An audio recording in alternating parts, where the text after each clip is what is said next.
Takže vítam vás pri mojom dnešnom druhom videu s názvom, ako naučiť psa povel sadni. Je to veľmi jednoduchý povel a váš psík sa to určite rýchlo naučí.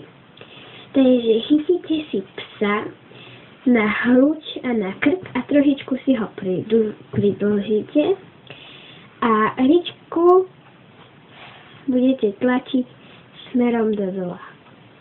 Takže nejak takto. Pritom poviete výrazne sadni. Sadni. Dobrá. Poď hore.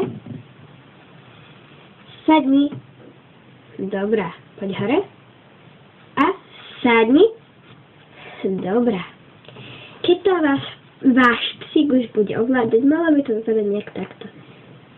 Sadni. Sadni. Dobre. Dáte mu jasne, že maškrtku. Keď mu chcete dať maškrtku, dáte si ju medzi prostredník a palec a ukazovák vystriete, ako keby ste mu chceli hroziť.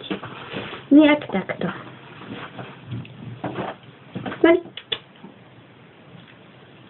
Sadni. Dobrá.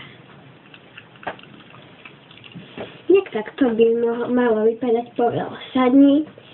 A dúfam, že ma budete sledovať aj naďalej a dúfam, že aj vaši psíkovia sa budú učiť povely, ktoré ich budete učiť.